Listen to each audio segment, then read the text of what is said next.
மனசில் பட்டதை சொல்லுவீங்க. நான் யாராக இருந்தாலும் என் மனசில் பட்டதை சொல்லுவேன். எனக்கு வந்து ஒரு டைரக்டர் வந்து ஒரு கதை சொன்னார். அப்போ வந்து அதில் எனக்கு இந்த கரெக்ஷன் வேணும்னு பண்ணி கொண்டு வந்தார்.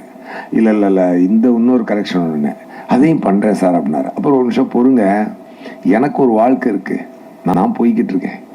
நான் வேணும்னு சொல்லி நீங்கள் வந்து பல மாற்றங்கள் பண்ணி உங்கள் வாழ்க்கையை இழந்துடாதீங்க. அதனால் இந்த படத்தில் நான் இல்லைன்னாலும் பரவாயில்ல, நீங்கள் யாரையோ வச்சு நல்லா படம் எடுத்து சந்தோஷமாக இருங்க அப்படின்னு சொல்லி மனசில் பட்டதை நான் சொல்லி அந்த படம் மிகப்பெரிய ஹிட்டு. அப்படி ஒரு அந்த படம் லப்பர் பந்து.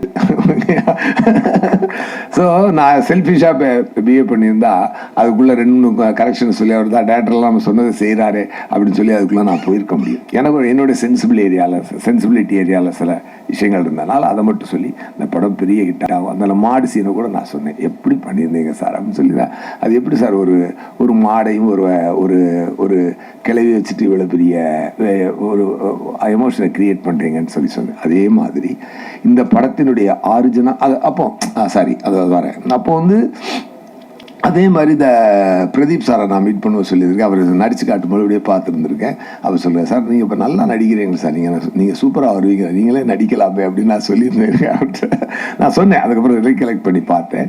நீங்கள் மான்ஸ்டர் லொக்கேஷனுக்கு வந்து எனக்கு மைண்டில் ஞாபகம் இல்லை, பட் அந்த இதை சொன்னது எனக்கு ஞாபகம் இருக்குது. பட் அப்படி சொல்லி நடந்த ஒரு 7 வருடத்திற்குள் ஒரு மனிதன் 0 to ஹீரோ ஆகிறான்னா அப்போ வந்து கடவுள் எவ்வளோ பெரிய அனுக்கிரகத்தை கொடுத்துரும்.